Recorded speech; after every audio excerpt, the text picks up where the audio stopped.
All right, here we are.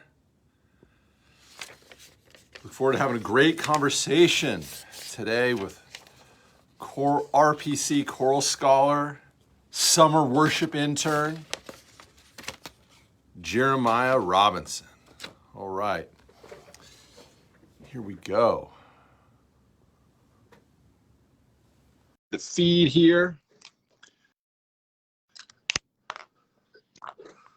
Hey, Jeremiah. Hey. Can you hear me okay? Yes. Well, you must be under 50 years old because nobody else gets on the live stream as easy as you so far. Because I'm a little bit younger than 50, I think. Good, man. So how are you doing? I'm good, just chilling, hanging out today. How are you? Staying out of the rain? Yes, always. I don't like the rain. Yeah, me neither. It's like this and the gas shortage is really is messing with me. Yeah, I'm staying at home as much as I can right now. Are you a homebody usually, or do you like to get out? It depends on the day. Sometimes I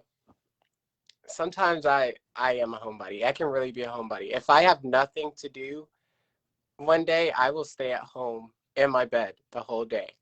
And then, yeah, because I have to recharge. Because when I go out, then I'm gonna go out all day and be social and energetic, and so I have to recharge sometimes. That's funny. I have a buddy who he says his wife loves to do that. She just wants to stay in bed all day, and he's like wants to get out. And so she's loved quarantine. She's like loved staying in her house. She's like, this is amazing. And he's like busting at the seams. He's like, I'm every concert that there's available, I'm going to. He's like, and his wife's like, you may be going alone. So yeah, during quarantine, I was honestly living the life. I just stayed at home and I loved it. I was not upset at all. Because you just graduated, right? Yeah, in December, but I was still in school at the beginning of everything. So, but everything was online, so you could do it. So so let's get, a lot of folks know your face very well over the last year. When you're one of like 60 people in the choir, that's one thing. But when you're coming into people's homes on their television screens over a 6-month period, they're like, who is this guy? It was really fun. I never want to do it again, but it was really fun to do one time in our lives. So tell us, how long have you been singing? How long? Kind of public. I've been singing forever, since I could talk, honestly. I actually have a picture of me really young. I think I was like 3 years old. I was wearing this suit, and I was at my home church and holding a microphone and singing a song. And my mom likes to talk about that all the time. But yeah, I've been singing my whole life. When did you realize you had a gift? Because it's one thing for us to like sing in the shower, sing when we're by ourselves in the car. It's another thing to hold a microphone and get up in front of people singing and have them not take it away from you. Right. So, like I said, I've been singing my whole life, and my family we're the type everyone had to sing, even if you thought you can sing. Like, my grandma was like, y'all are going to sing at church this Sunday. It's Easter. We're all singing this hymn today. So we were forced to sing growing up. But I was one of the ones that was like, I'm going to keep singing it. I like singing along in the car, doing all this stuff. So when I got to about 3rd or 4th grade, I started doing the chorus at school and everything. Then it was 4th grade, because only 4th and 5th grade was allowed to do it. So we had a concert, and one of the songs we were singing had a solo in it. And I was like, oh, I'm going to go up and audition for the solo. Why not? Even though I'm a little 4th grader, it's fine. And I was the only 4th grader to get a solo that year. And I was like, wow, maybe this is what I'm supposed to be doing. So I haven't stopped singing, solo singing, choral singing since then. I've been doing it 24/7. Wow. Okay.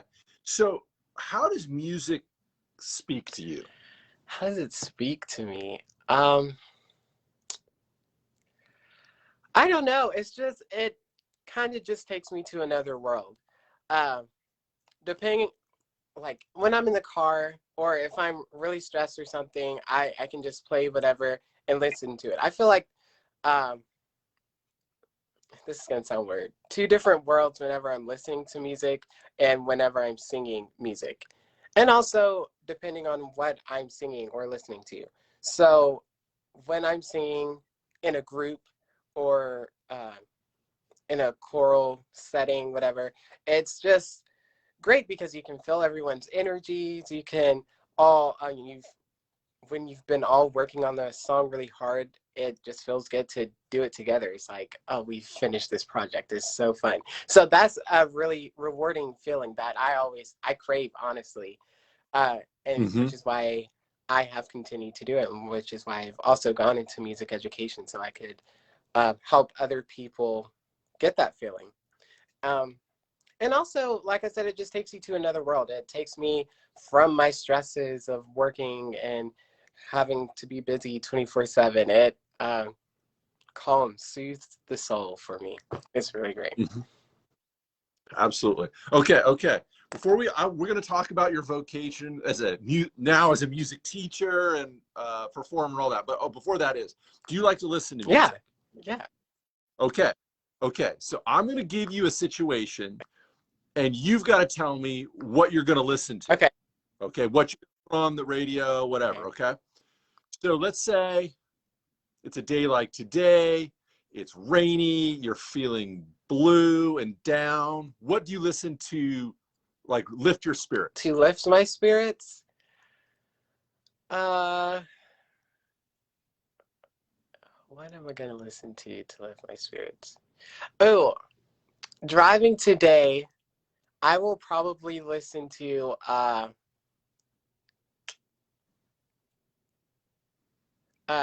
Killing Me Softly by Lauryn Hill. I feel like that's, That's that's back when I was yeah. your age. I feel like that's a really chill song. It's not like, it has a nice beat, so I can just like sit in the car and like relax. Even though I'll be stressed with all the rain and everything, because I hate driving in the rain. But I'll probably listen to that today. That's a fantastic song. I remember living in Seattle. It was, golly, I was maybe 20 years old. I forget. But the Miseducation of Lauryn Hill was coming out like on it was back when they had like Tower Records and you would go wait at midnight. They were going to open the doors and sell it to you. And me and a couple buddies went. We couldn't wait to get our hands on that record, Miseducation of Lauryn Hill. Okay. Okay. Let's say now we, at some point, you're going to die. And I don't want to bring that up, but that's probably the Yes. truth. Get to the pearly gates, and St. Peter's there, and he says, Jeremiah, you have to sing us a song to get into Uh, heaven. What are you going to sing? what am I gonna sing?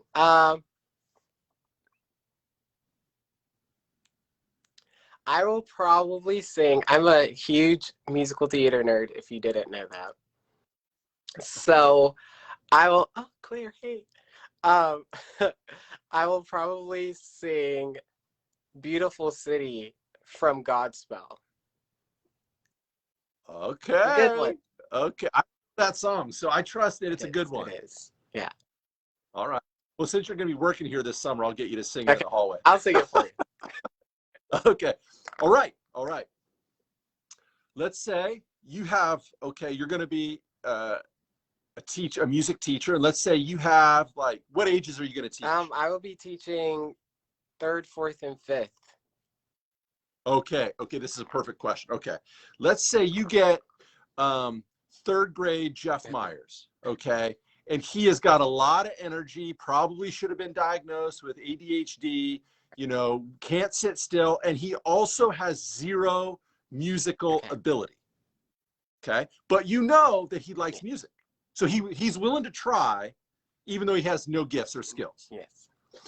What song are you going to put on to inspire third grade Jeff Myers to love music and to participate in music class? Huh.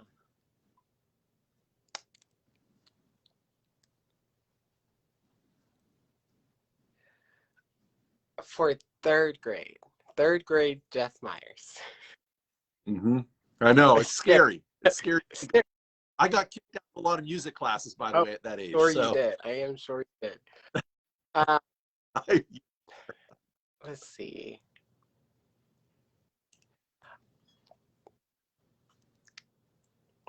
Okay, this is really kind of lame, but I think once I play it, students like kind of sit down and they're like, wow.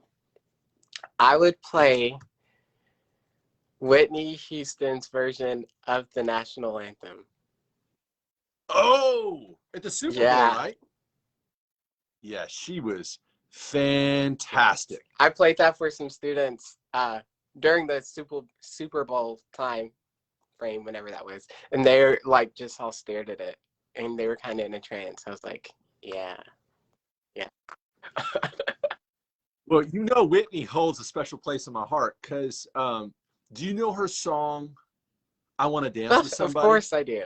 Yes. I remember like being, I think I was like 5 or 6 years old and listening to that song.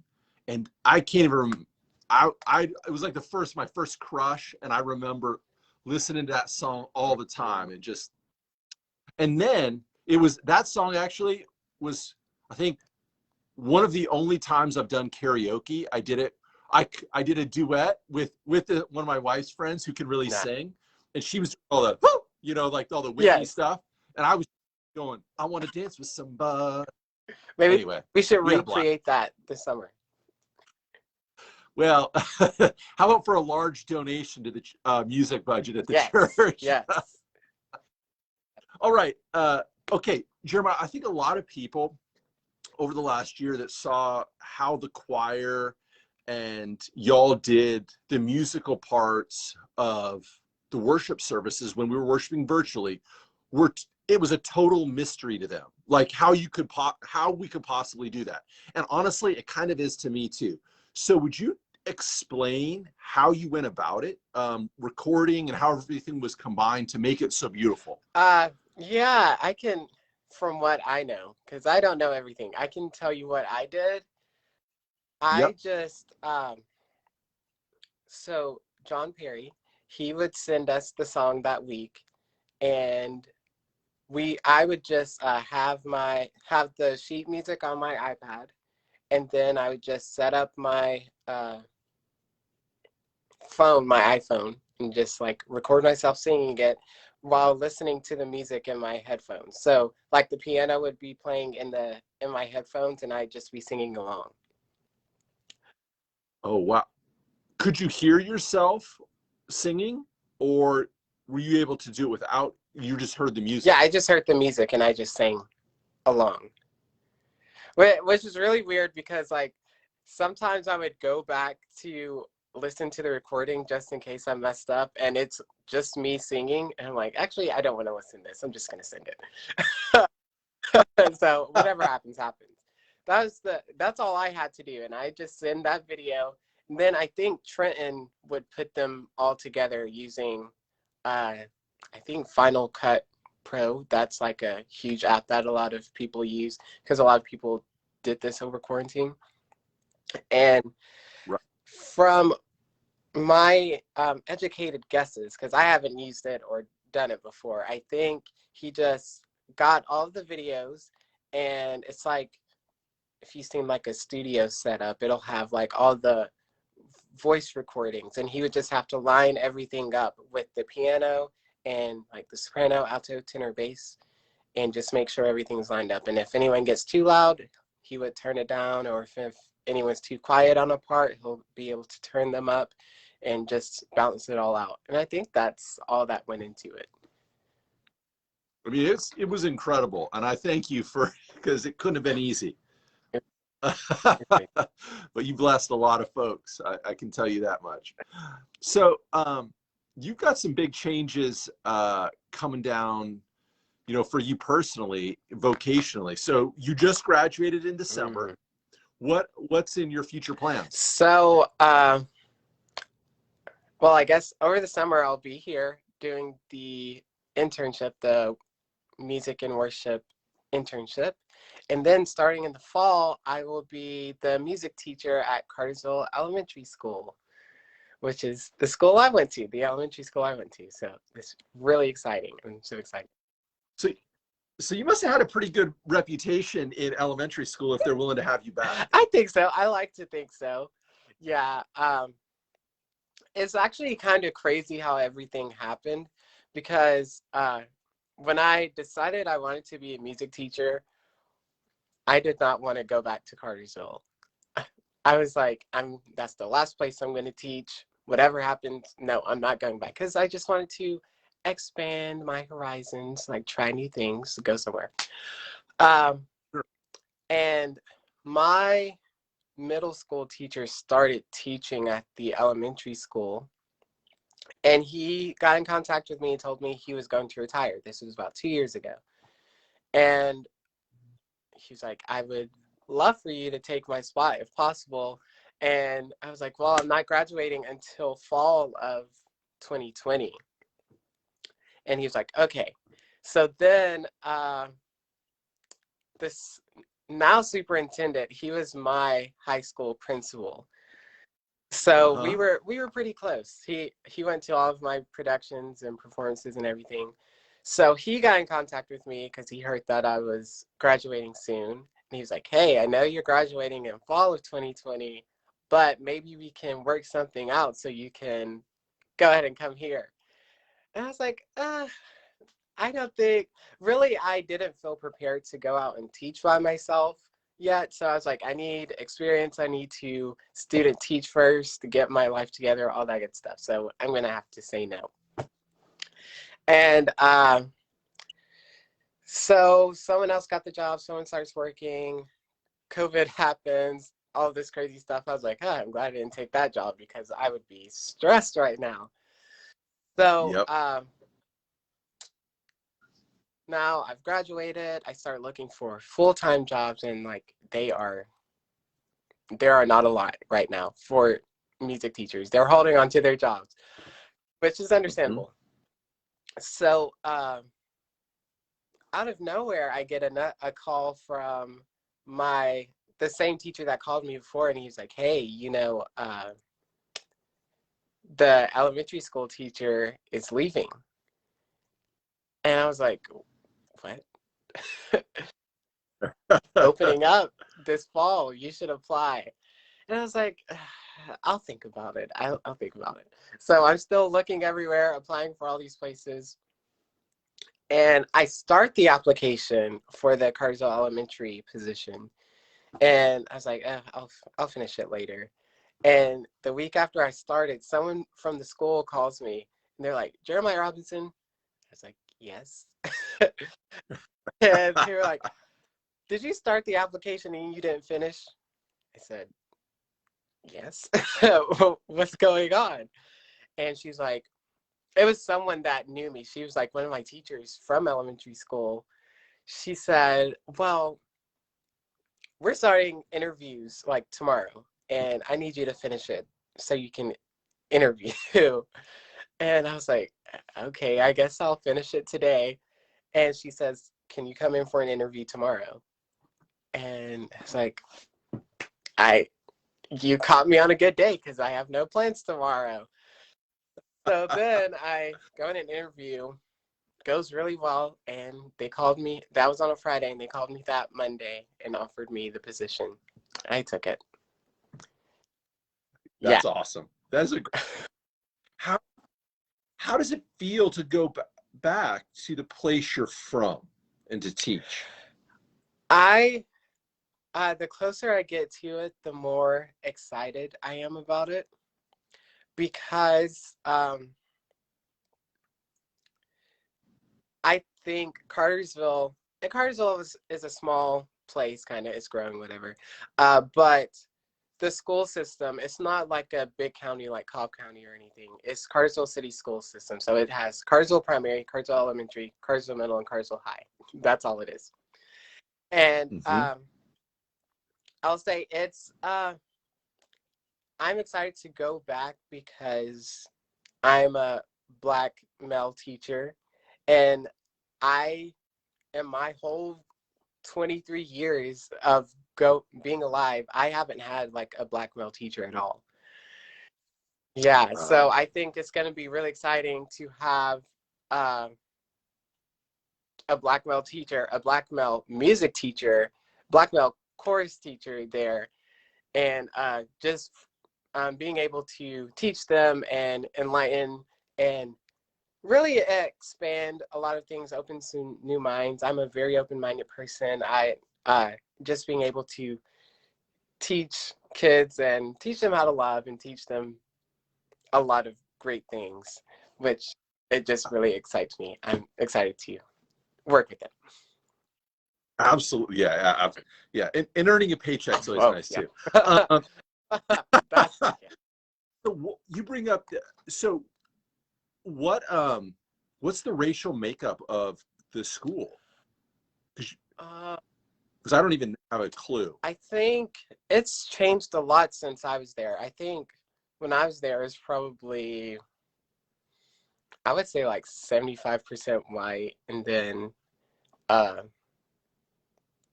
maybe 20% Black, and then the rest Hispanic and Asian.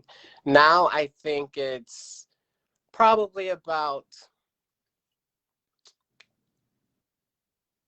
I'd say probably about 50% white, 30%, or maybe like 20% Black, 20% Latino, because the Latino population is growing a lot in Cartersville. So yeah, I think that would be about right. That is so cool. I mean, and that's that's the demographic shifts of our country, right? And I think the exposure, to somebody who's so gifted, who's so passionate, is going to be an amazing experience for those young people. Now, hopefully they're more well-behaved than I was at third grade. I'll tell you that. Let's hope so. Let's hope so. Well, okay, so a lot of people don't know this, and I thought this was fascinating. Tell us your connection to Reverend Julie Ferguson, who's one of our pastors on our staff. So this is a cool story that was really crazy to me. So I'll tell you, the first time she came to the church and preached, or I don't think she was talking, I was sitting up in the choir loft, and I was like, this voice sounds very familiar. Like, I've heard this voice, and I was like, she definitely sounds like she's from Cartersville. I specifically remember having that thought, but I didn't I guess I didn't pay attention to her name or anything. And I was just like, oh, a new person. So I say that was around February or something, at the beginning of the year. And then Easter came. I was just sitting in between services, and someone, Abby Ferguson, walks into the choir room, and I'm like, Abby Ferguson? And why are you here? And I run up to her, and I'm screaming, hey! And she's like, hey, Julie Ferguson is my mom. I was like, what? And it's insane because Abby Ferguson, she and it's not just some person I walked past and knew. It was I did my first musical in 7th grade, and she was in it as well. And she was the first person to talk to me and showed me all the ropes and showed me what I need to do, where I needed to go. And then we also went to All-State together, which is a week-long trip that we did every year. And we knew each other really well. She's friends with some of my older brothers and stuff. So it was crazy that she would end up in Roswell, where I am too. So yeah. It is a small world. I mean, that is kind of wild. Mm. That's very cool. Well, I'm old, as I'm talking to, well, let me say this. Talking to younger people, and I would count you as younger than me. Yeah, a little bit. A little. You got more facial hair than me, but I'm still aspiring. I'm always curious how the wisdom young people have about how the church needs to continue to adapt and change to meet the needs of our young people. And I think if we don't listen to our young people, there's no way we're going to be able to minister to them and to translate the gospel and to create a community that welcomes them, that values them. So as you think about the church, and maybe RPC, but maybe the church just in general, what's some of the wisdom you would have for us? One thing I love about RPC is how much y'all care for each other, and just the way you speak to each other. You actually listen, and you're not chastising anyone, which is a big thing from the church. I know a lot of my friends, they have gone away from the church because they're always yelling, they're always saying, you're going to hell, you're a sinner, you're going to hell. And that, no one wants to hear that. Yeah. No. In my opinion, Christianity is all about love, showing love, being love, showing how Jesus would be. And I think that's really where the church needs to go. I think back for a long time, a little too long, in my opinion, it was all about chastising, all about scaring people into being these perfect cookie cutter things that humans really can't be because we're not perfect. Mm-hmm. And as a church, it's time to get away from that and just show love, be able to have a conversation, be able to say, hey, I read this in the Bible. What do you think this means? Or I believe this. I was told this. What do you think this means? And just being able to sit down and have a conversation without yelling or saying, you're wrong, I disagree with you. Saying, okay, I'm going to listen to you. I understand.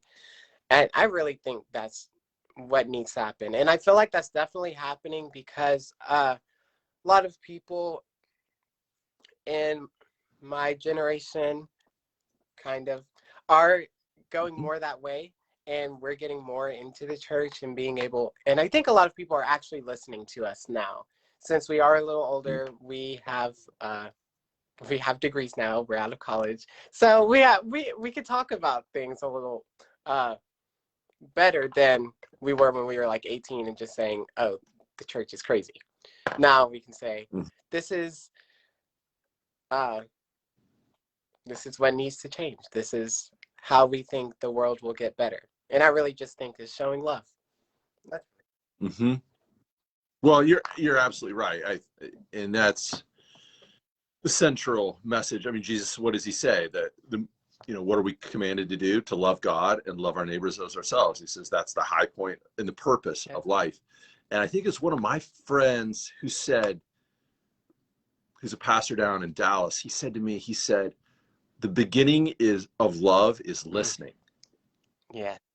And I thought that was really powerful and like a real tight way to express what you're saying. So I think you're absolutely right. And I look forward to learning a lot from you this summer.